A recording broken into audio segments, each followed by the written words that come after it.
명절 밥상에 달랑 이거 하나만 올려놓는다고? 대체 정신이 있는 거니 없는 거니? 어머니, 이 상자 안에 뭐가 있죠? 도대체 어떤 비밀이 있는 건가요? 진실을 말해주세요. 싫어. 왜 다들 싸우기만 해요? 명절인데 왜 다들 울고 소리 지르기만 하냐고요. 구독과 좋아요는 제게 큰 힘이 됩니다. 그럼 지금 사연 시작합니다. 아침 공기는 평소보다 차가웠다. 달력이 말해주지 않아도 알 수 있었다. 집안 구석구석에 스며든 긴장과 분주함은 이미 추석이 가까이 다가왔음을 알려주고 있었다. 박영희는 부엌 창문을 열고 서늘한 바람을 들였다. 바람 사이로 희미한 흙냄새가 묻어들어왔다. 새벽녘 이웃이 마당을 쓸던 빗자루질 소리와 섞여 오래된 시골길의 정취를 풍겼다. 영희는 쌍화차를 우리기 위해 작은 주전자에 물을 올렸다. 물이 데워지기 전부터 은근히 번져오는 향은 오랜 세월 몸에 밴 습관 같았다. 이 차는 그녀가 혼자만의 시간을 버티게 해준 버팀목이었다. 젊은 시절 명절이면 누구보다 먼저 일어나 집안일을 시작하던 날들 속에서도 잠시 숨을 고를 때면 이 쌍화차를 우려내곤 했다. 세월이 흘러 머리카락이 휘어지고 손등에 주름이 늘어난 지금도 추석 아침은 늘 그렇게 시작되었다. 식탁 위에는 아직 차려지지 않은 그릇들이 가지런히 놓여 있었다. 빈 그릇들이 마치 제자리를 찾지 못한 듯 정적 속에 묵묵히 놓여 있었다. 그 위에 곧 올라올 음식들은 화려할지도 모른다.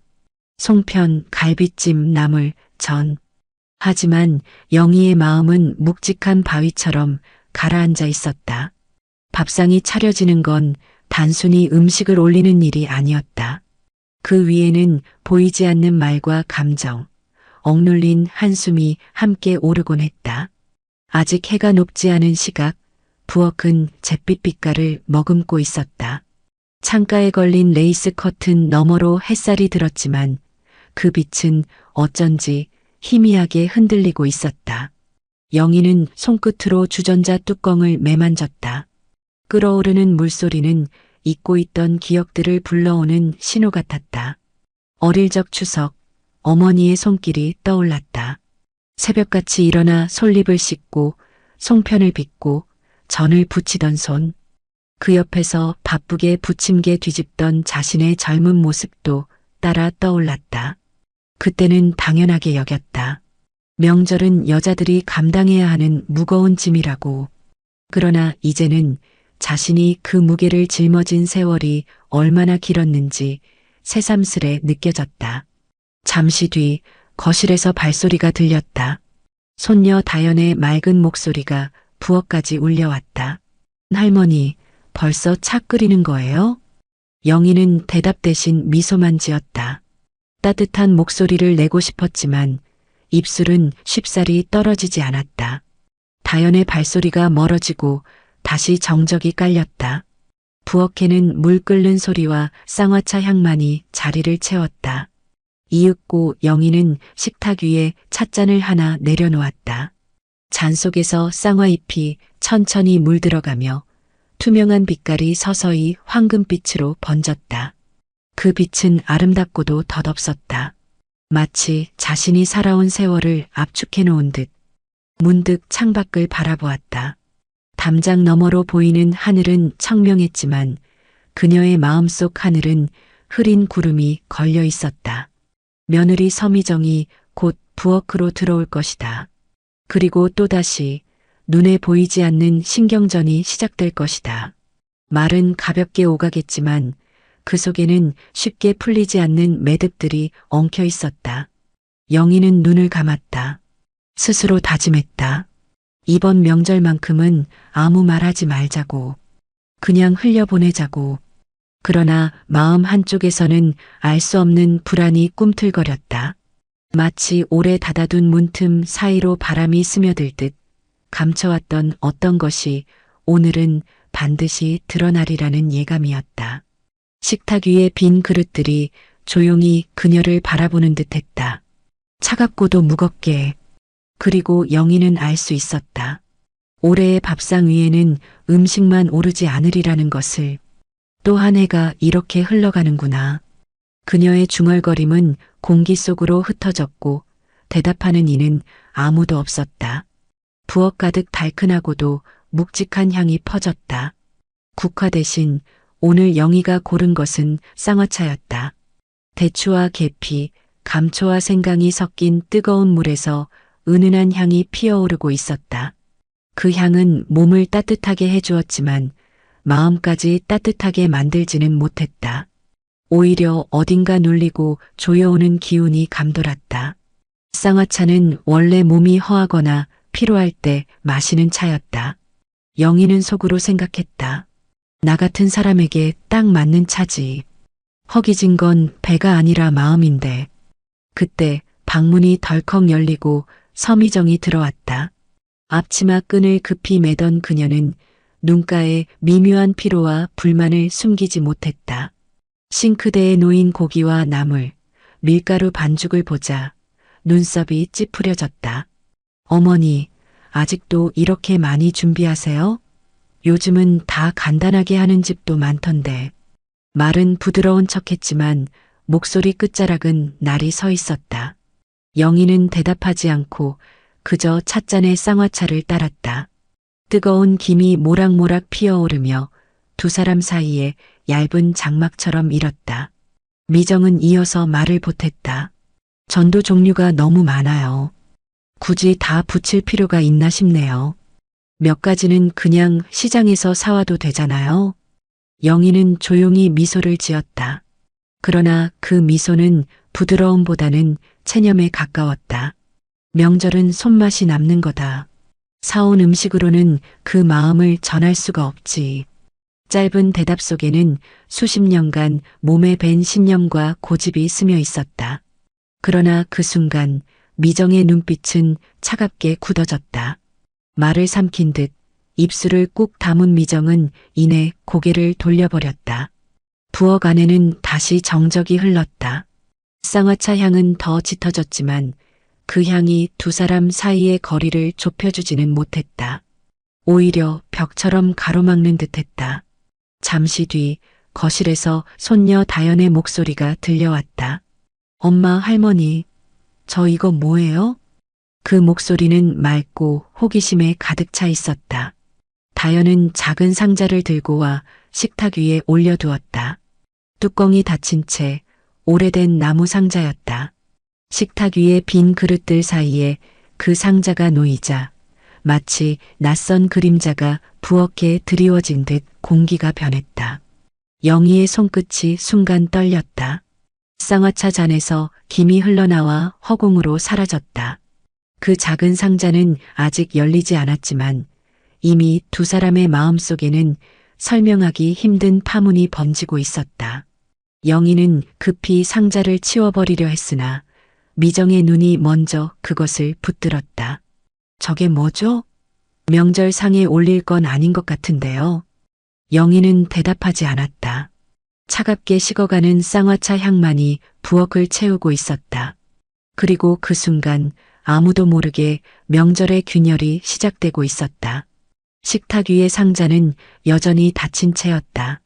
겉보기에는 단순한 나무 상자일 뿐이었지만 영희의 시선은 거기에 오래 머물렀다. 마치 뚜껑을 열면 세월 깊은 곳에 묻어두었던 무언가가 튀어나올 것만 같았다. 영희는 조용히 숨을 고르며 쌍화차 잔을 입술에 댔다. 따뜻해야 할 차는 벌써 미적지근해져 있었다. 입안으로 스며드는 맛은 오래전의 기억을 불러왔다. 지금으로부터 수십 년 전 영희가 처음 이 집에 들어왔을 때도 추석은 큰 시험대였다. 그녀는 15살도 채 되지 않아 시집을 와야 했고 어린 손으로 나무를 다듬고 전을 부치며 울음을 삼켜야 했다. 시어머니의 엄한 눈초리 아래 잘못 하나라도 보이면 꾸중이 쏟아졌다. 그때는 명절이 축제가 아니라 전쟁 같았다. 그러나 그 시절에도 영희는 웃었다. 아직 젊고 순진했기에 가족을 지킨다는 말에 희생을 당연시했다. 그 희생이 사랑과 존경으로 돌아올 것이라 믿었기 때문이다. 하지만 현실은 달랐다. 남편은 늘 바깥일에 치여 집안에는 무심했고 아이들은 영희의 고생을 알아주지 않았다. 시간은 흘러 어느새 며느리를 맞이할 나이가 되었을 때 그녀는 자신이 시집살이 했던 기억을 떠올리며 나는 달라야지 다짐했었다. 그러나 이상하게도 세월은 사람을 비슷한 자리에 세워두었다. 며느리 미정과의 관계는 결코 부드럽지 않았다. 서로의 삶이 다르고 가치관이 다르고 말 한마디조차 어긋났다.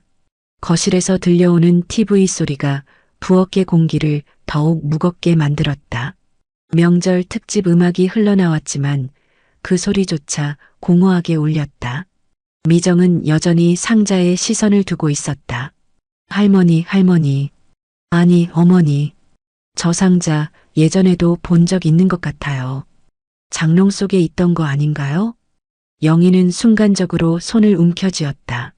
차잔이 덜컥거렸다. 그냥 오래된 물건일 뿐이다. 명절이랑은 상관없어. 그러나 그 대답은 어색하게 흔들렸다.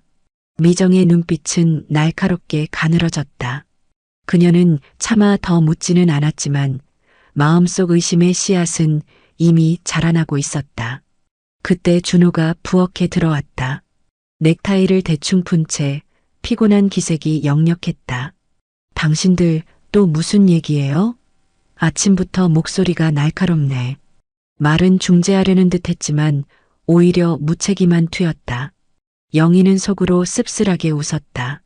얘는 어쩜 아버지를 닮아 이렇게 눈치만 보고 서 있을까? 아들은 늘 어머니와 아내 사이에서 갈피를 잡지 못했다. 아버지가 그랬듯 가정의 무게를 짊어지는 대신 모른 척하는데 익숙했다. 그런 모습이 오히려 갈등을 키웠다. 쌍화차 잔을 내려놓으며 영희는 문득 생각했다. 나는 왜 이렇게까지 살아왔을까? 무엇을 지키려 했을까? 시집살이로 시작해 남편의 무심함 속에서 그리고 자식들조차 고마움을 모른 채 세월을 흘려보냈다. 그 결과가 지금 이 밥상머리의 긴장이라니. 허무함과 회한이 차가운 바람처럼 영희의 가슴을 스쳤다. 그러나 동시에 그녀는 누구보다 이 가족을 지켜야 한다는 의무감에 사로잡혀 있었다. 이 집안의 뿌리를, 밥상의 전통을, 그리고 자신이 숨겨온 그 비밀마저도. 식탁 위의 상자는 말없이 놓여 있었다. 그 존재 하나만으로도 가족들의 시선과 감정을 끌어당기고 있었다. 아직 열리지는 않았지만 그 속에 담긴 과거는 곧 이 집의 현재를 뒤흔들게 될 터였다. 영희는 억지로 손녀에게 미소를 건넸다. 다연아, 그건 그냥 옛날 물건이야. 신경 쓰지 마라. 하지만 어린 다연의 눈은 순수한 호기심으로 반짝였다. 아무 말 없이 식탁 위를 바라보는 그녀의 눈빛은 마치 오래된 문을 두드리는 듯 했다. 그 순간 영희는 알 수 있었다. 이 집안의 명절은 이제 예전처럼 음식과 웃음으로만 채워지지 않으리라는 것을. 밥상 위에는 결국 오래 묻어둔 자신의 그림자까지 올라오게 되리라는 것을. 아침 햇살이 부엌 창문을 뚫고 들어왔다. 그러나 그 빛은 따뜻하기보다 날카로웠다. 식탁 위에 놓인 나무 상자는 여전히 그 자리에 있었다. 처음에는 그저 오래된 물건처럼 보였지만 시간이 흐를수록 그 존재감은 커졌다. 마치 그 상자가 부엌의 공기 전체를 조종하는 듯 누구도 함부로 손대지 못했다. 영희는 애써 그것을 무시하려 했다. 쌍화차 잔을 새로 준비하며 음식 재료를 정리하는 데 집중했다. 그러나 손끝은 자꾸만 떨렸고 고개를 돌릴 때마다 상자가 시야의 가장자리에서 무겁게 자리 잡았다. 할머니, 이거 안 열어봐요? 안에 뭐가 있지? 순수한 목소리는 칼날처럼 영희의 마음을 찔렀다. 그 순간 영희는 다급히 상자를 손에 쥐었다. 그러나 뚜껑을 닫아두려던 손길이 어쩐지 느려졌다. 세월의 무게와 비밀의 무게가 한꺼번에 손끝을 짓눌렀기 때문이다. 그냥 오래된 물건이다. 장난감 같은 거야. 그녀는 억지로 웃으며 대답했지만 웃음은 금세 굳어졌다. 미정이 다가왔다. 눈빛은 여전히 날카롭고 어딘가 낯설었다. 어머니, 그 상자 저도 본 기억이 있어요. 장롱 깊숙한 데 있던 거 아닌가요? 왜 오늘 식탁에 올라와 있죠? 목소리는 차분했으나 그 안에는 분명 의심이 섞여 있었다. 영희는 대답하지 못했다. 뱉어야 할 말들이 목구멍까지 올라왔지만 모두 삼켜버렸다. 차라리 말하지 않는 편이 덜 위험하다고 믿었던 것이다. 하지만 상자는 이미 작은 틈을 드러내고 있었다. 모서리 한쪽이 살짝 벌어져 있었고 그 사이로 희미한 종이 조각이 삐져나와 있었다.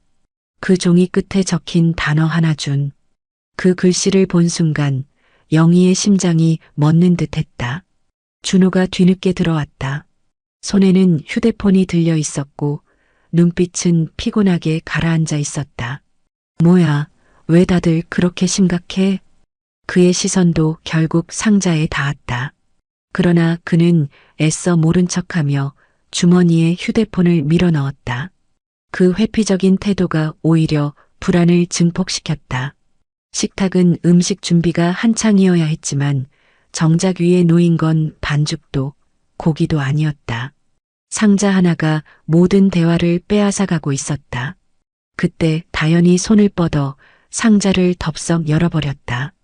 뚜껑이 삐걱이며 열리는 순간 모두의 시선이 동시에 쏠렸다. 안에는 누렇게 바랜 편지와 함께 한 장의 사진이 들어 있었다. 사진 속에는 젊은 시절의 영희가 있었다. 그녀 옆에는 낯선 남자가 서 있었고 품에 안긴 아이 하나가 있었다. 그 아이는 놀랍도록 지금의 준호와 닮아 있었다. 순간 부엌 안공기는 얼어붙었다. 이게 뭐예요? 미정의 목소리는 낮고 날카로웠다. 준호의 눈빛은 얼떨떨했고 영희는 얼굴빛을 잃었다. 밥상 위에 음식 대신 올라온 것은 오래된 비밀의 흔적이었다.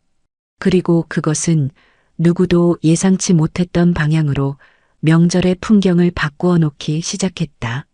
부엌에는 정적이 흘렀다. 열린 상자 속에서 나온 사진과 편지는 마치 집안 공기마저 삼켜버린 듯 무겁게 자리를 지켰다. 밥상은 음식으로 가득 차야 할 시각이었으나 위에는 차갑게 바랜 과거가 덩그러니 놓여 있었다. 영희는 순간적으로 손을 뻗어 사진을 덮으려 했다. 그러나 이미 늦었다. 미정의 눈은 그것을 또렷이 보고 있었다. 눈빛에는 놀람보다는 오래 묵혀온 불만이 한꺼번에 터져 나오는 듯한 날카로움이 번졌다. 어머니, 이게 도대체 무슨 사진이에요? 여기 있는 남자는 누구고 이 아이는 또 누구예요? 영희는 입술을 굳게 다물었다.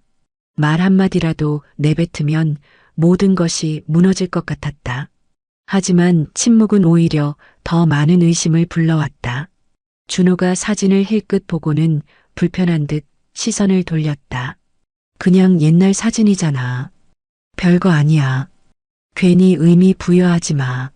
그러나 그의 목소리는 떨리고 있었다. 그 불안정한 억양은 오히려 사진이 단순한 과거가 아님을 증명하는 것 같았다. 다연은 눈치 없이 물었다. 아빠 어렸을 때 사진인가 봐. 아빠 맞죠? 어린 목소리는 순수했으나 어른들의 심장을 무자비하게 찔렀다.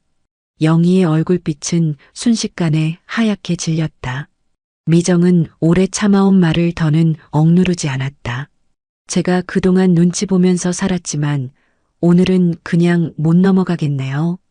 명절만 되면 이렇게 전 부치고 국 끓이느라 허리가 휘는데 이제 와서 이런 이상한 사진까지 식탁에 올라와요?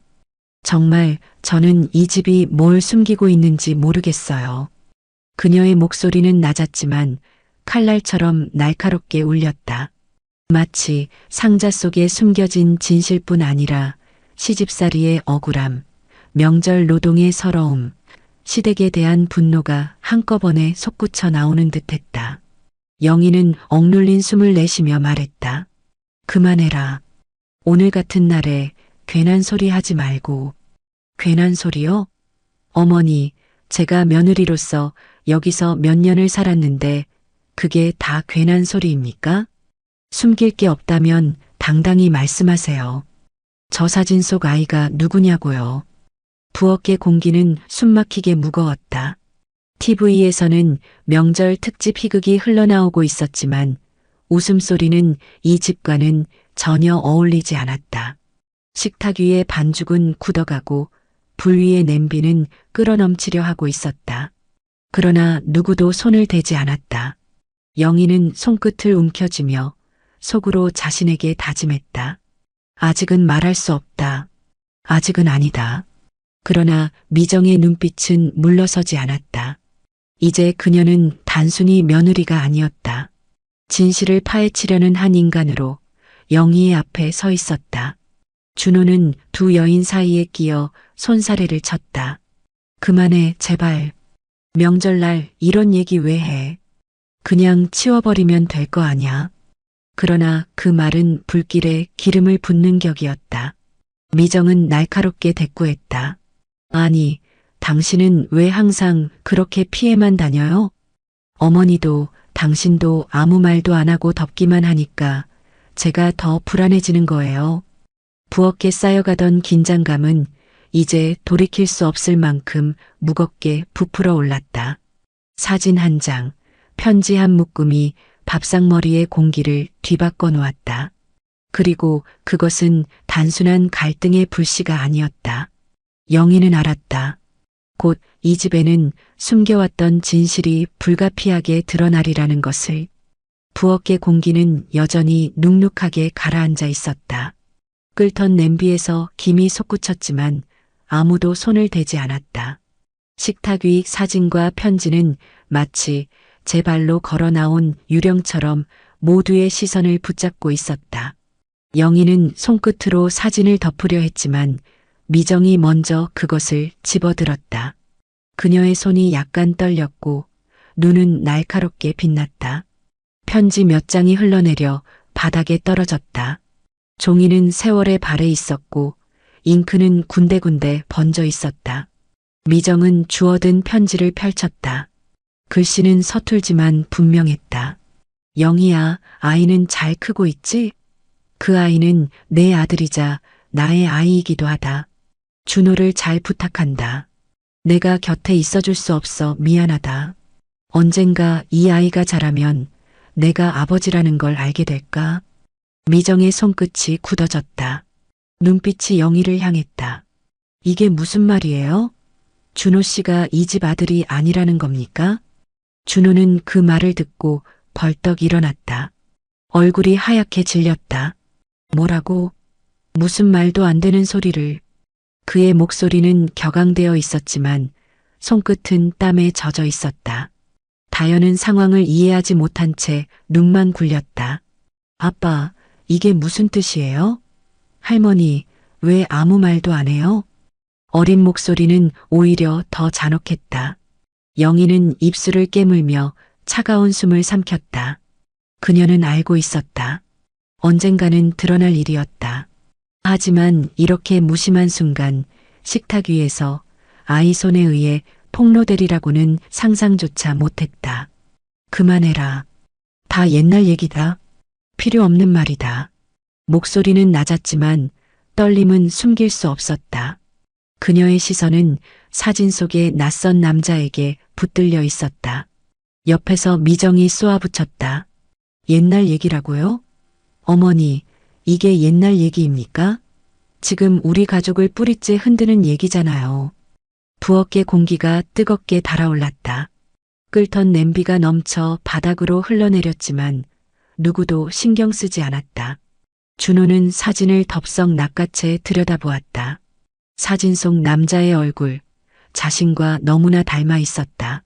눈과 턱선, 웃음까지 거울을 보는 듯했다. 이 사람 누굽니까? 어머니, 대답해 주세요. 이게 사실입니까? 영희는 말하지 못했다. 목구멍이 막힌 듯 소리가 나오지 않았다. 대신 그녀의 침묵이 대답이 되었다. 준호의 두 눈에 분노와 혼란이 뒤섞였다. 그의 몸이 휘청거리며 의자에 주저앉았다. 식탁 위의 음식 재료는 더 이상 향기로 느껴지지 않았다. 모든 게 썩은 듯 역겨웠다. 식탁 위에 오른 것은 이제 음식이 아니었다. 사진과 편지, 그리고 그것들이 가리키는 혈연의 비밀이었다. 명절 밥상은 더 이상 가족의 화합을 상징하지 않았다. 대신 숨겨왔던 진실이 드러나는 전장이 되어가고 있었다. 이제라도 말씀하세요. 준호 씨가 정말 당신 아들이 아닌 겁니까? 영희는 눈을 감았다. 손끝이 떨리며 쌍화차 잔이 흔들렸다. 뜨거운 차가 식탁 위로 흘러내렸지만 누구도 닦지 않았다. 그녀는 여전히 아무 말도 하지 않았다. 그러나 그 침묵만으로도 모두가 알 수 있었다. 숨겨왔던 무언가가 분명히 존재한다는 것을. 부엌의 시계가 똑딱거리며 움직였다. 그러나 그 소리조차 집안을 더 무겁게 짓눌렀다. 사진과 편지, 그리고 영희의 침묵은 마치 낯선 손님처럼 식탁 한가운데 앉아 있었다. 명절 밥상은 아직 차려지지도 않았는데 이미 그 자리에 오른 것은 음식이 아닌 과거의 그림자였다. 준호는 의자에 앉은 채 고개를 숙였다. 그의 손에는 아직 사진이 쥐어져 있었고 눈동자는 흔들렸다. 얼굴은 창백했고 이마에는 땀방울이 맺혀 있었다. 그는 아직 믿고 싶지 않았다. 그러나 사진 속에 닮은 얼굴이 모든 의심을 밀어내지 못하게 했다. 그의 머릿속은 뒤엉켜 있었다. 어릴 적 기억들이 불쑥불쑥 떠올랐다. 동네 친구들이 너 왜 아버지랑 안 닮았냐고 농담처럼 던지던 말, 학교에서 가끔 듣던 이상한 소문들, 그리고 어머니 영희가 가끔 깊은 한숨을 쉬던 밤들. 모두 지금 이 순간을 암시하고 있었던 것만 같았다. 그는 손으로 머리를 감싸주며 속으로 외쳤다. 아니다, 아닐 거야. 이건 단지 오해일 뿐이야. 어머니가 설마.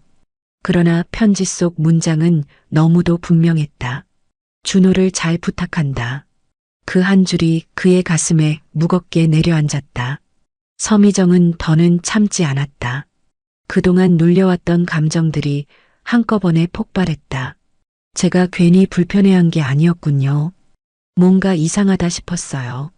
어머니, 지금까지 우리를 속여온 겁니까? 준호 씨한테조차 진실을 말하지 않고 이렇게 덮어두고 살았다고요?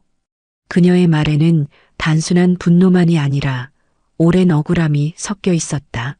명절마다 허리 휘도록 음식을 만들고 시댁의 기대를 맞추려 애쓰면서도 정작 인정받지 못했던 시간들. 그 모든 불만이 이제는 숨겨온 비밀이라는 불씨에 붙어 타올랐다. 이 집은 겉으로는 멀쩡해 보이지만 속은 썩어 있었네요. 제가 왜 이렇게 숨이 막혔는지 이제야 알겠어요. 진실조차 제대로 말하지 않는 집안이니 제가 여기서 뭘 더 기대하겠습니까? 그녀의 목소리는 떨렸지만 결코 물러서지 않았다.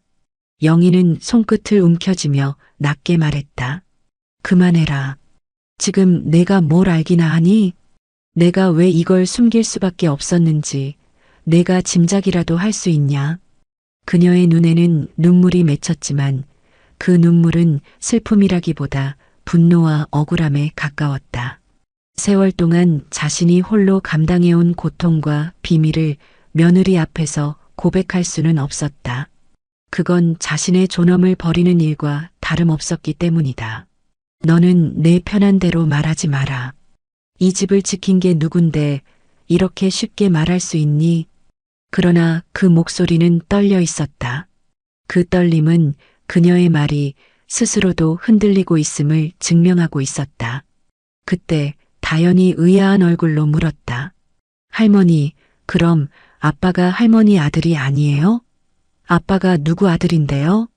순수한 질문이었지만 어른들에게는 날카로운 칼날이었다. 모두의 가슴이 동시에 철렁 내려앉았다. 영희는 손녀를 향해 억지 미소를 지으며 대답하지 못했다. 그 침묵은 아이에게는 답답함이었고 어른들에게는 더 깊은 절망이었다.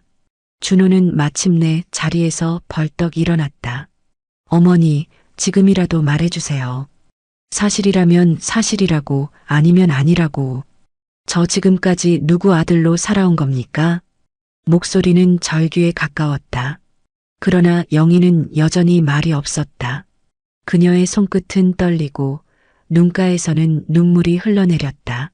하지만 그 눈물은 답이 아니었다. 준호는 눈을 감았다. 심장이 미친 듯이 뛰고 있었다. 그는 평생 믿어온 기반이 흔들리는 것을 느꼈다.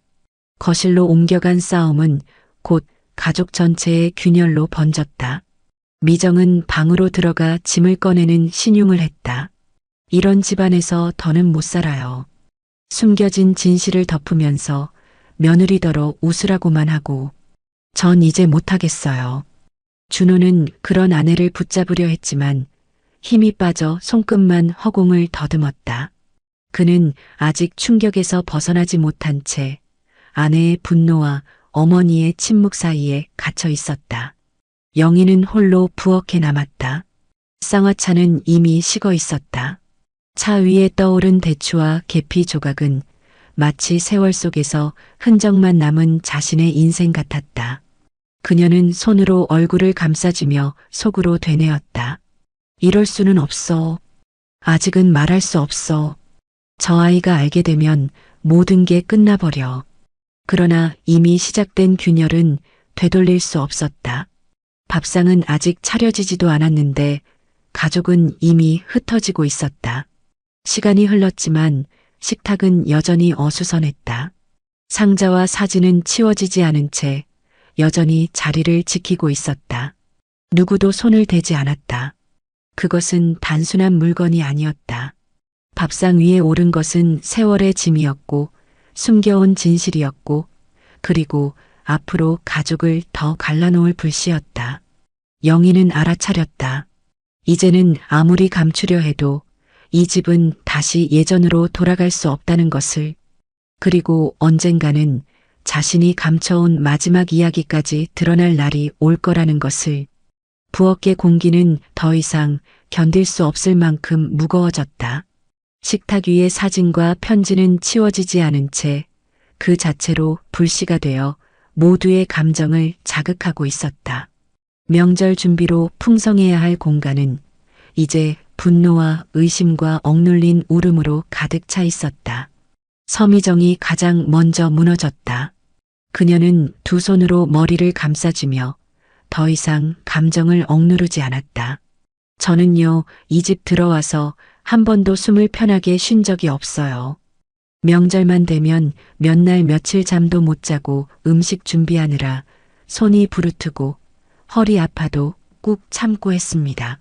근데 이제 와서 이런 비밀까지 제가 뭘 믿고 살아야 합니까? 그녀의 목소리는 떨렸지만 더는 멈출 수 없었다. 그동안 누적된 서러움이 한꺼번에 터져나왔다. 시어머니의 눈치를 보며 삼켰던 말들이 이제는 칼날처럼 튀어나왔다. 저는 며느리이지 하녀가 아닙니다. 왜 늘 당연하다는 듯 저한테만 희생을 강요하세요? 그리고 이 집안의 진실조차 제대로 알려주지 않으면서 어떻게 저더러 이 집을 위해 살라고 합니까? 그녀의 말이 끝나자 공기는 숨조차 막히는 듯했다. 박영희의 눈이 붉게 충혈되었다. 그녀는 두 손을 떨며 식탁을 짚었다. 너는 몰라서 그런다. 내가 어떤 세월을 살아왔는지 내가 어떻게 알겠니? 나는 젊은 날부터 남편 하나 믿지 못하고 홀로 이 집을 지켜야 했다. 내가 지금 불평하는 그 음식, 그 밥상, 그게 없으면 이 집은 무너졌을 거다. 그녀의 목소리는 떨리고 거칠었다. 눈물이 흘렀지만 그것은 연민이 아니라 억눌린 회한이 폭발한 눈물이었다. 나는 내 한 몸 다 버려서라도 이 집을 지키려 했다. 그런데 이제 와서 내가 나를 심판하겠다고? 내가 뭘 안다고 그렇게 큰 소리치니. 그녀의 절규는 부엌벽에 부딪혀 메아리 쳤다. 박준호는 두 사람 사이에서 무너졌다. 그는 사진을 손에 쥔 채 고개를 숙였다. 왜 하필 지금입니까? 왜 이제 와서 이런 걸 보게 하십니까? 내가 누구 아들인지도 모르고 살아온 세월이 뭐가 됩니까? 그의 목소리는 낮았지만 안에 담긴 분노와 허탈감은 깊었다. 그는 평생을 어머니의 아들로 살아왔다. 그런데 이제 그 삶 전체가 뒤흔들리고 있었다. 전 그냥 평범한 가정에서 태어난 줄 알았어요. 근데 지금 보니까 저 자신이 거짓으로 만들어진 존재 같아요. 어머니, 제발 지금이라도 말해주세요. 진실이 뭐냐고요? 그러나 영희는 대답하지 못했다. 그녀의 눈물만이 흘러내려 식탁을 적셨다. 다연은 더 이상 참지 못하고 울음을 터뜨렸다. 싫어. 왜 다들 싸우기만 해요? 명절인데. 왜 다들 울고 소리 지르기만 하냐고요. 아이의 울음은 날카롭게 집안을 울렸다. 그러나 어른들은 그 울음조차 달래지 못했다. 오히려 그 울음이 각자의 상처를 더 깊이 파고들었다. 부엌은 이제 아수라장이었다. 끓던 냄비는 넘쳐 바닥에 흘러내렸고 전 부칠 기름은 타들어가며 매캐한 연기를 피워냈다. 쌍화차는 이미 차갑게 식어 대추와 계피 조각이 잔 바닥에 가라앉아 있었다. 명절의 상징들이 모두 뒤틀려 파국의 장면으로 변해 있었다. 미정은 주방문을 힘껏 열어젖혔다. 저는 더 이상 이 집안의 거짓 속에서 살 수 없습니다. 준호 씨, 당신도 이제 눈 뜨세요. 언제까지 어머니 뒤에 숨을 겁니까? 준호는 그녀를 붙잡으려 했지만 손끝이 허공만 더듬었다. 그의 눈에는 눈물이 맺혀 있었고 입술은 부르르 떨리고 있었다. 영희는 두 사람을 바라보며 절규했다. 그만해. 다들 그만하라고. 내가 얼마나 힘들게 이 집을 지켜왔는데 너희가 이렇게 쉽게 무너뜨리려고 하니. 그녀의 목소리는 마치 절벽 끝에서 튀어나오는 메아리 같았다. 그 순간 영희의 마음속에서도 무언가가 무너졌다. 그녀는 스스로 다짐했다. 끝까지 숨기자. 그래야만 한다. 그러나 동시에 또 다른 목소리가 속삭였다. 이제는 말해야 한다. 더는 버틸 수 없다. 그 두 목소리가 부딪히며 그녀의 내면을 갈기갈기 찢어놓았다.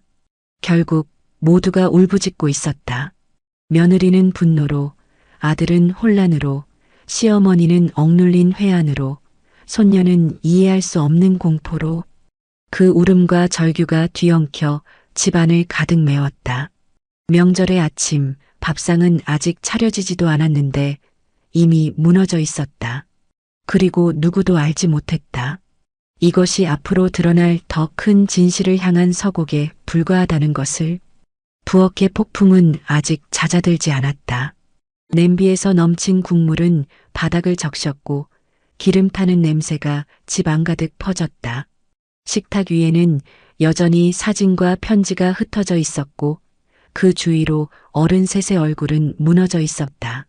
박영희는 한 손으로 얼굴을 가린 채 울음을 삼키고 있었고 서미정은 눈에 눈물이 맺혀 있으면서도 여전히 날카로운 시선을 잃지 않았다.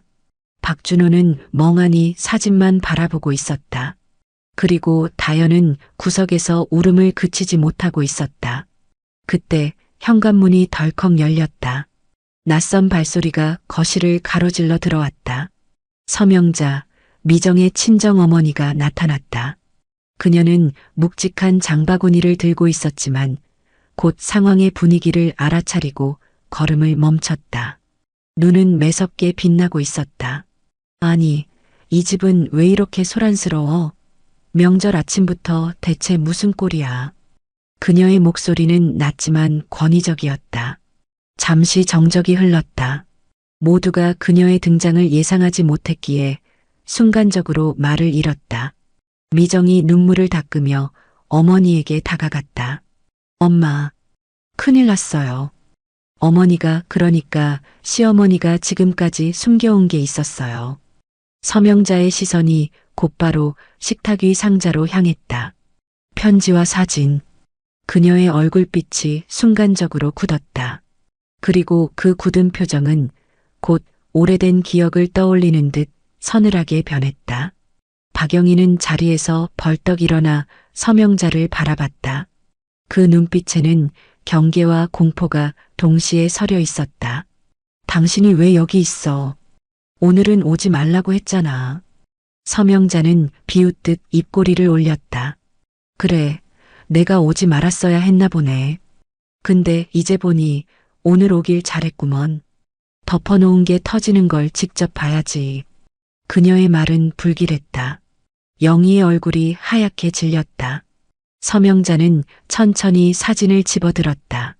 그리고 그것을 오래 들여다보았다. 그녀의 눈빛에는 분노와 함께 오래된 슬픔이 번져 있었다. 이 사진 나도 알아. 저 남자 내가 알던 사람이야. 영희 씨, 당신 남편 말고 다른 사람이지? 그 남자, 그에 다 얽혀 있는 거잖아. 순간 부엌은 숨조차 막히는 정적에 잠겼다. 준호가 놀란 눈으로 두 여인을 번갈아 바라보았다. 어머니, 이게 무슨 말입니까? 이분은 왜 이런 얘기를? 영희는 떨리는 목소리로 말했다. 입 다물어. 내가 뭘 안다고 여기서 함부로 얘기해. 그러나 서명자는 물러서지 않았다. 나는 다 알아. 당신이 그 아이를 친자식처럼 키운 것도, 그게 당신의 고집과 죄책감 때문이었다는 것도. 근데 이제 와서까지 숨기려고 해? 준호 씨는 알아야 해. 자기 삶이 거짓 위에 세워져 있다는 걸.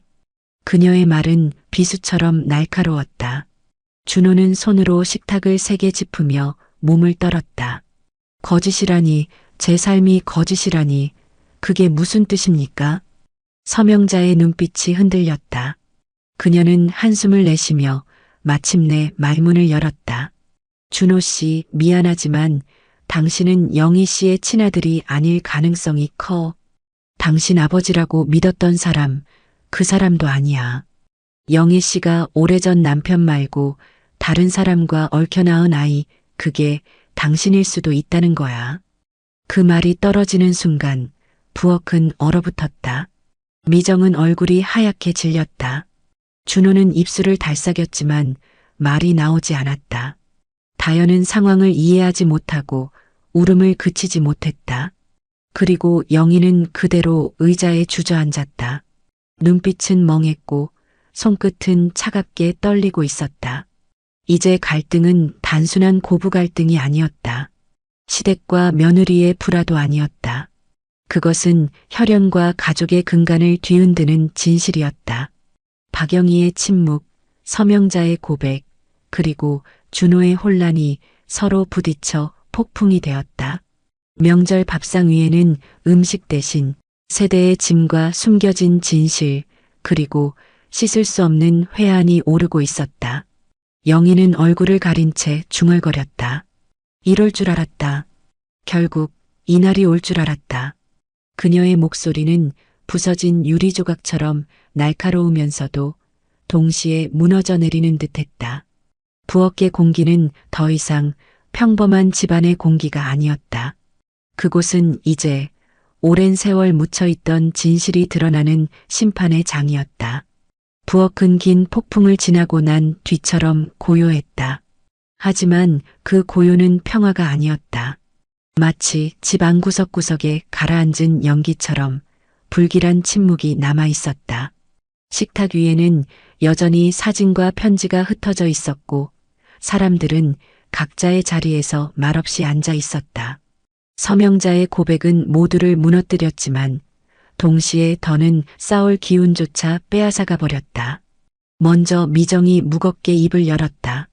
됐어요. 이제는 그냥 덮고 가죠. 뭘 더 따져봤자 상처만 깊어질 테니까요. 그녀의 말은 냉정했지만 동시에 체념에 가까웠다. 그동안 날카롭게 맞섰던 기세는 꺾여 있었고 눈빛에는 피로만 남아 있었다. 준호는 손에 쥔 사진을 천천히 내려놓았다. 얼굴은 여전히 창백했지만 그는 마치 결심이라도 한 듯 고개를 끄덕였다. 그래. 어차피 지금 알게 된다고 달라질 것도 없잖아. 난 그냥 아버지 아들이고 어머니 아들이고 그렇게 살아온 세월을 부정할 순 없어. 그의 목소리는 낮았지만 묘하게 단단해져 있었다. 그는 스스로 진실을 외면하는 쪽을 택했다. 그게 아니면 무너져 내릴 것 같았기 때문이다. 박영희는 의자에 앉은 채 두 손으로 얼굴을 감쌌다. 눈물이 손가락 사이로 흘러내려 식탁 위를 적셨다. 미안하다, 다 미안하다. 내가 잘못한 거다. 내가 다 감당하마. 그녀의 목소리는 한없이 약해져 있었다.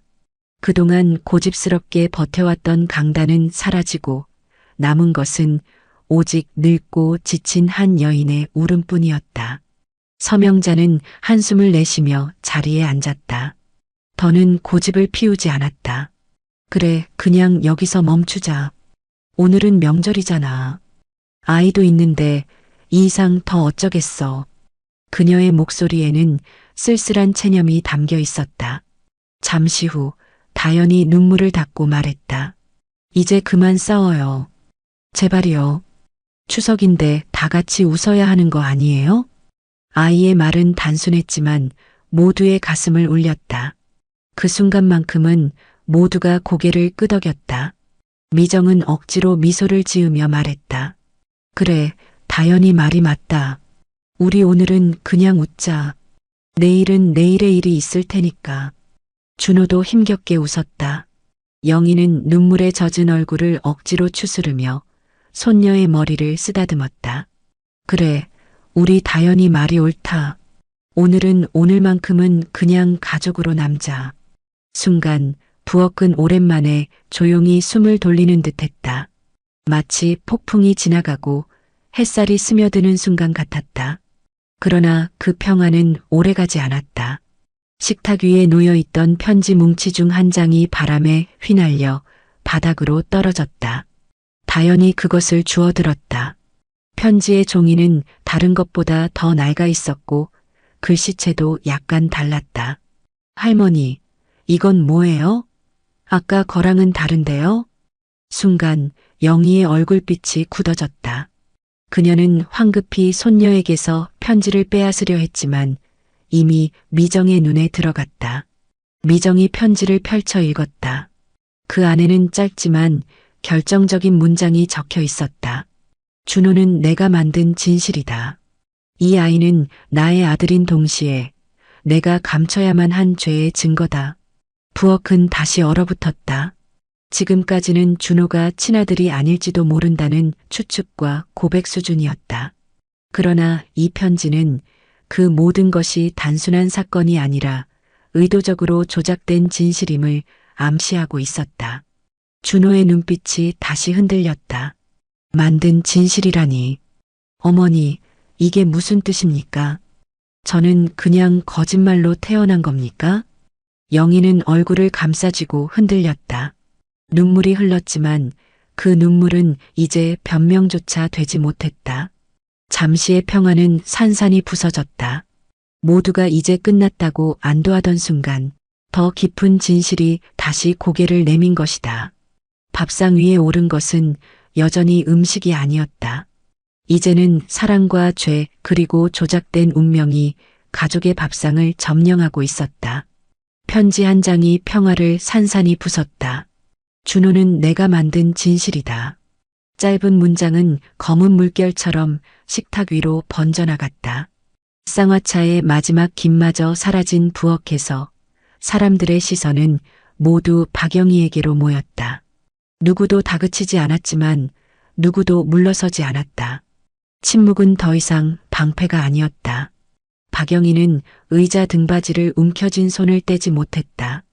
그 손등 위로 세월이 그려놓은 골이 깊게 패여 있었다. 차가운 잔 표면에 비친 자신의 얼굴이 낯설었다. 오래 지켜온 것이 무엇이었는지, 무엇을 무너뜨렸는지 그제야 선명했다. 어머니, 그 문장 어머니가 쓴 거죠? 질문은 낮았고 거의 속삭임에 가까웠다. 그러나 그 속삭임이 가장 날카로웠다. 영희는 마침내 시선을 들었다. 한 번도 떼지 못했던 말이 오래 굳은 껍질을 깨듯 서서히 밖으로 밀려나오기 시작했다. 그래, 내가 썼다. 부엌의 공기가 한치 더 가라앉았다. 서미정의 눈이 떨렸고 다연은 울음을 멈춘 채 작은 숨만 몰아쉬었다. 서명자는 팔짱을 풀고 천천히 의자에 등을 붙였다. 누구도 덧말을 얹지 못한 잠깐의 정적. 그 틈을 영희가 이어받았다. 영희는 식탁 위 상자를 자신 앞으로 끌어당겼다. 종이의 낡은 가장자리가 손끝에 걸렸다. 그녀는 사진을 조심스럽게 들어 올렸다. 젊은 날의 자신과 옆에서 아이를 안고 있는 낯선 남자. 그 사진이 이 집안의 밥상을 뒤집었다. 그러나 그것이 진실의 전부는 아니었다. 영희의 목소리는 처음엔 떨렸다. 곧 곧게 펴졌다. 그의 여름 영희는 공장 기숙사 빨래터에서 처음 그 아이를 보았다. 허리춤만 한 바구니에 담긴 채 한밤의 울음으로 기숙사 복도를 깨우던 작은 생명. 누군가 서둘러 두고 간 흔적, 유모차도 없었고 주소도 이름도 없었다. 잠깐만 봐달라 하던 여공은 다음 날 공장에 나타나지 않았다. 뒷말만 남았다. 지병으로 쓰러졌다느니 다른 도시로 갔다느니 정확한 건 아무도 몰랐다. 영희는 이미 아이를 2번 잃은 적이 있었다. 첫 아이는 겨울의 끝자락에, 둘째는 봄을 기다리지 못하고 떠났다. 그 뒤로 남편은 바깥일에 파묻혔고 사랑은 말 대신 습관이 되었다. 새벽이면 혼자 밥을 지었고 밤이면 혼자 방을 지켰다. 집은 있었으나 품은 비어 있었다. 빨래터에 아이를 안아 올린 그 순간 영희는 이해할 수 없는 충동에 사로잡혔다. 놓으면 안 된다. 설명할 수 없는 문장이 손보다 먼저 가슴에서 일어났다. 그녀는 아이를 데려왔다. 잠시뿐이라고, 주인을 찾을 때까지만이라고 되뇌었다. 그러나 주인은 나타나지 않았다. 주인을 찾으러 다니던 발걸음은 점차 줄었고 대신 아이의 체온이 집안 구석구석에 스며들었다. 그러던 어느 날 남편이 일터에서 돌아왔다. 손에 술 기운을 안고 이건 누구 아이냐? 영희는 답하지 못했다. 그날 이후 남편은 길게 말하지 않았다. 길게 묻지도 않았다. 다만 짧게 말했다. 호적에 올릴 순 없어. 그리고 더 짧게 덧붙였다. 우리 일은 우리끼리. 남편은 오래 살지 못했다. 갑작스러운 사고로 세상을 떠났다. 영희의 품에는 아이만 남았다. 이름이 필요했다. 가족이 필요했다. 호적이 필요했다. 그때부터 영희는 진실보다 먼저 살아남을 문장을 만들기 시작했다. 사진 속 낯선 남자는 친족이 아니었다. 공장 합숙소의 경비원이자 동네 사진관 사장과 친한 사람이었다. 아기를 안고 사진을 찍어달라 부탁했을 때 그는 이유를 묻지 않았다. 아이가 자라면 보여줄 사진이 필요하다는 말에 그는 조심스레 아이를 받쳐들었다. 사진관의 플래시가 번쩍이는 순간 영희는 스스로에게 다짐했다. 이 아이는 내 아들이다. 누가 뭐라 해도 그 다짐을 증명해줄 소품이 필요했다. 그래서 편지가 시작되었다. 편지의 첫 문장을 떠올릴 때 영희는 스스로에게 낯선 필체를 강요했다. 세상 어딘가 있었을지도 모를 아버지라는 사람의 목소리를 흉내냈다. 영희야, 아이는 잘 크고 있지? 서툰 남자 글씨를 익히느라 밤마다 백지를 망쳐야 했다. 몇 장은 불에 태워 재로 만들었다. 그렇게 남자의 목소리는 만들어졌고 만들어진 목소리는 만들고 싶은 세계를 붙들어 주었다. 그 아이는 내 아들이자 나의 아이이기도 하다. 그 문장은 사실을 말하지 않았다. 살려야 하는 관계를 말했을 뿐이다. 그럼 이 모든 편지와 사진이 내가 만든 거다. 하나도 우연이 아니다. 그때는 그게 아이를 지키는 길이라 믿었다. 말이 떨어지자 다연이 숨소리를 죽였다. 준호는 고개를 들었다가 다시 천천히 숙였다. 지킨다는 말이 왜 이렇게 차갑게 들릴까? 영희는 준호를 보지 못했다. 대신 그의 어릴 적 뒷모습이 떠올랐다. 비 오는 날 장독대 앞에서 고무신을 뒤집어 신던, 무릉덩이에 비친 하늘을 손바닥으로 떠올리던, 밤에 열이 오르면 엄마 대신 어머니라 부르며 이를 악물던 그 아이. 피가 아니어도 손으로 건져 올린 시간들로 가족이 된 존재. 그러나 세상은 피를 먼저 물었다. 서류는 도장을 원했다.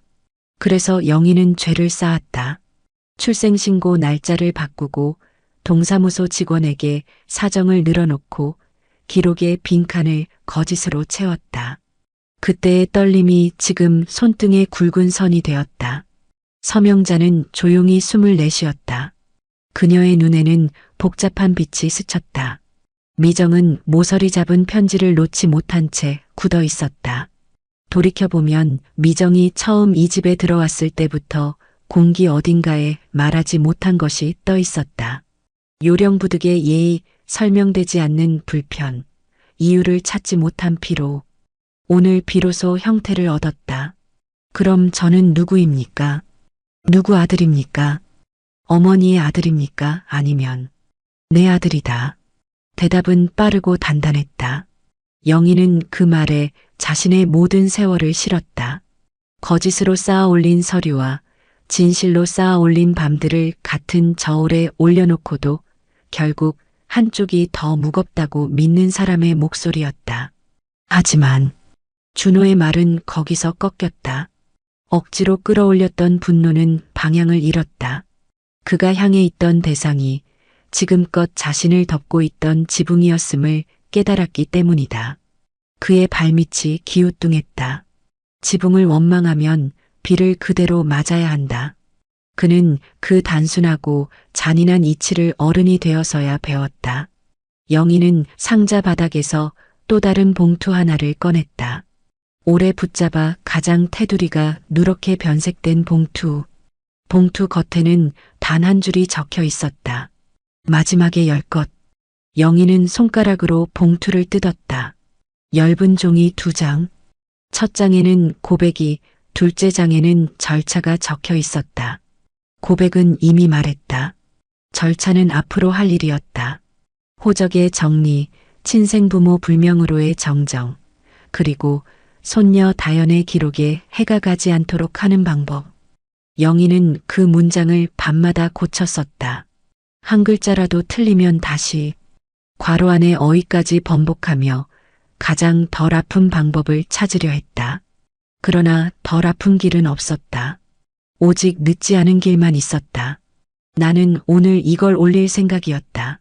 밥상 위에. 말로 꺼내면 누구도 듣지 않을 것 같아서. 하지만 용기가 나지 않았다. 그래서 상자를 일부러 꺼내 놓았다. 다연이가 열 줄 알았다. 아이 손으로 열려야 어른이 끝낼 수 있을 것 같아서.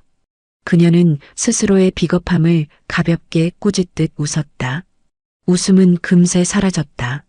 눈가에 맺힌 물기가 다시 번졌다. 왜 하필 명절이었습니까? 왜 하필 밥상 위였습니까? 질문은 정당했다. 명절은 모이는 날이고 밥상은 나누는 자리였다. 그러나 이 집에서는 오래전부터 모여도 나눌 수 없는 것이 있었다. 영희는 고개를 떨구었다. 이 집에서 가장 오래 지켜진 게 밥상이었다. 내가 지킬 수 있었던 건 그것뿐이었다. 그래서 거기 올리면 끝낼 수 있을 줄 알았다.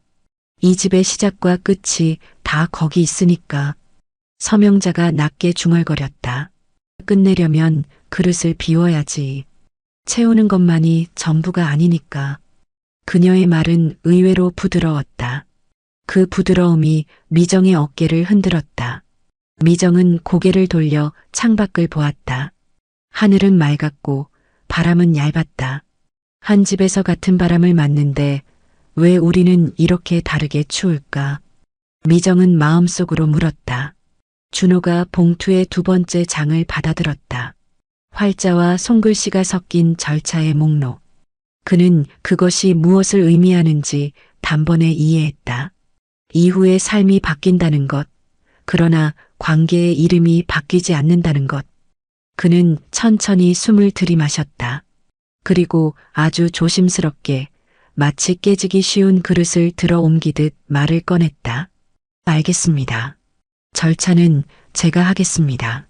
하지만 오늘은 밥을 먹읍시다. 그 말은 화해가 아니었다. 용서도 아니었다. 다만 붕괴의 속도를 늦추는 문장이었다. 누구도 박수치지 않았고 누구도 반박하지 않았다. 긴 하루가 저물어 갈 때 사람들은 종종 잘못된 문장에 기대선다.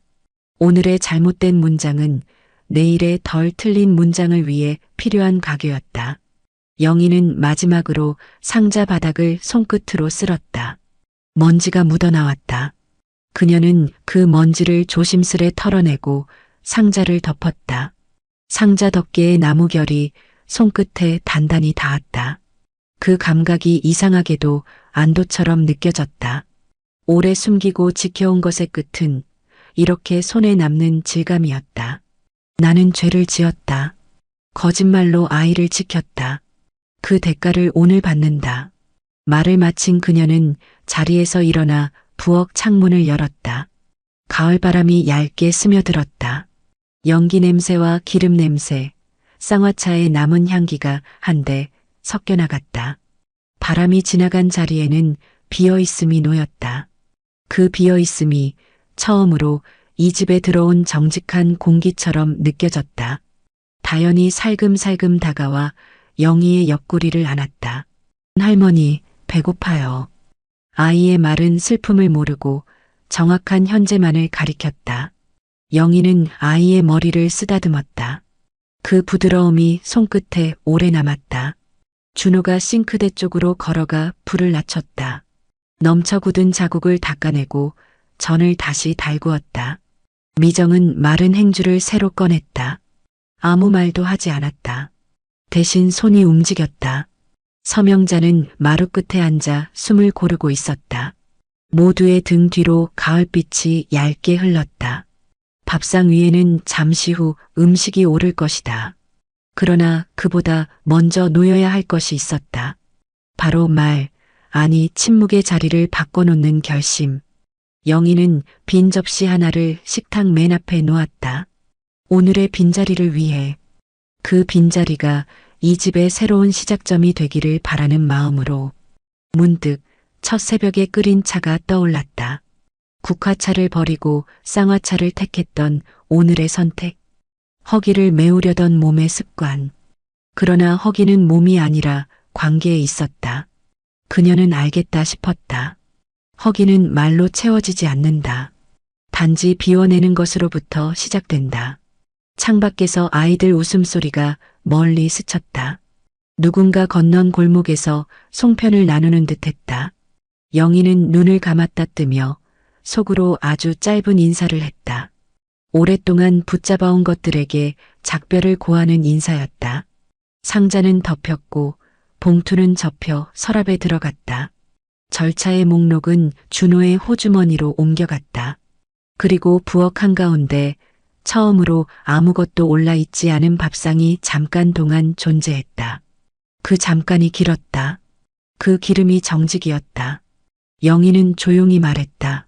자, 이제 그릇부터 올리자. 그 말은 초대였다. 그리고 책임의 선언이었다. 그릇이 하나 둘 자리를 찾았다.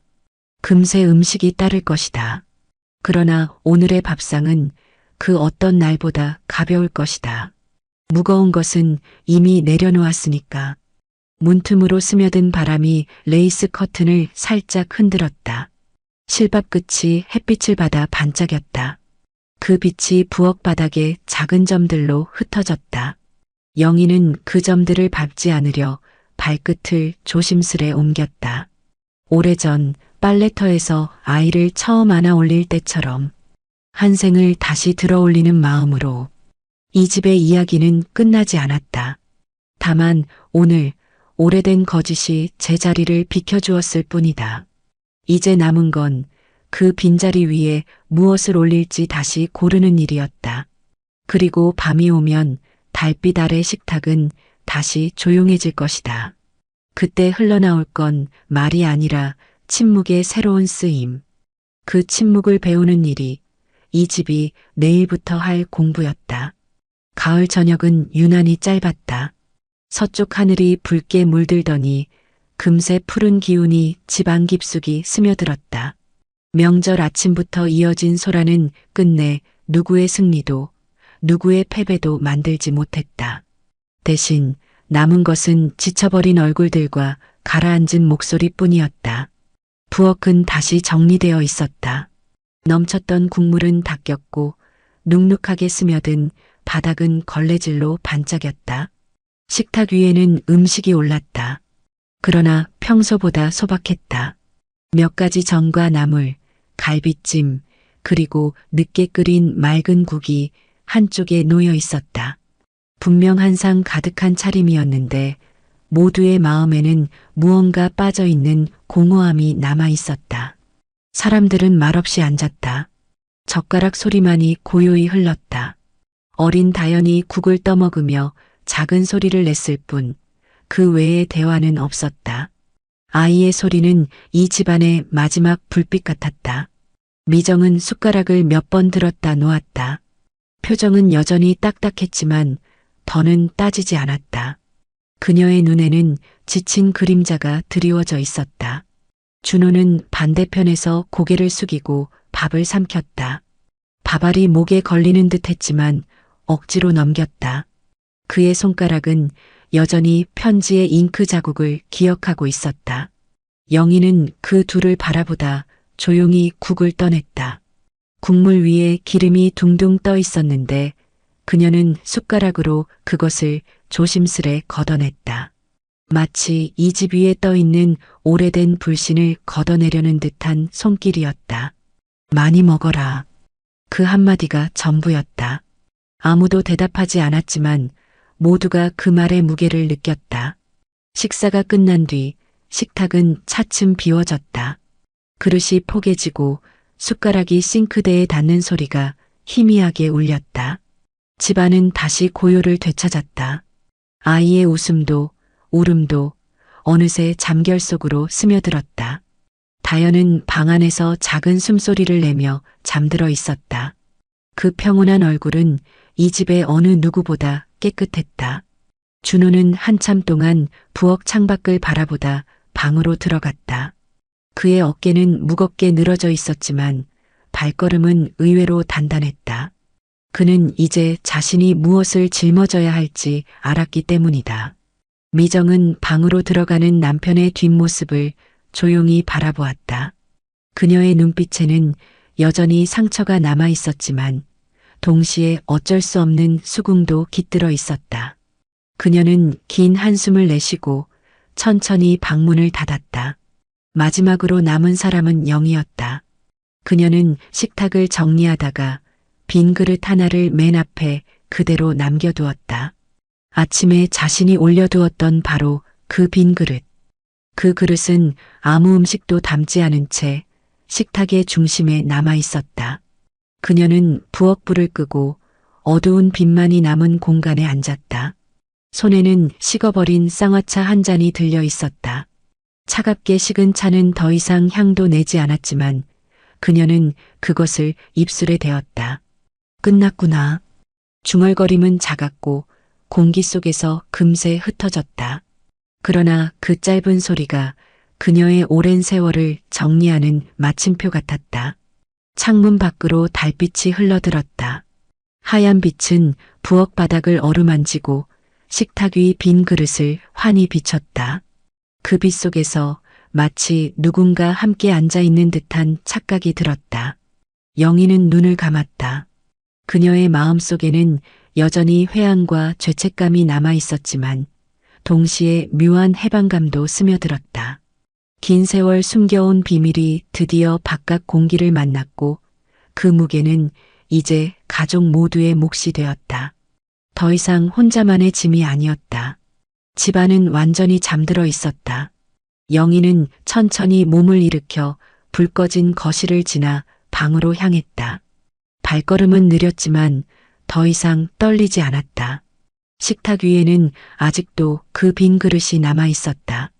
그것은 누군가의 자리를 위한 것이 아니라 이제야 비워진 영희 자신의 자리였다. 그녀는 방 문을 닫기 전 마지막으로 부엌을 돌아보았다. 달빛은 여전히 그릇 위에 머물러 있었다. 마치 말 대신 남은 침묵이 이 집의 새로운 이야기를 준비하는 듯 했다. 그리고 문이 닫히며 집안은 완전한 정적에 잠겼다. 남은 것은 바람에 흔들리는 커튼과 달빛의 가벼운 떨림뿐이었다. 구독과 좋아요는 저에게 큰 힘이 됩니다. 이 이야기가 가슴에 남는다면 다른 사람에게도 조용히 공유해주세요. 누군가에게는 자신의 이야기로 들릴 테니까요.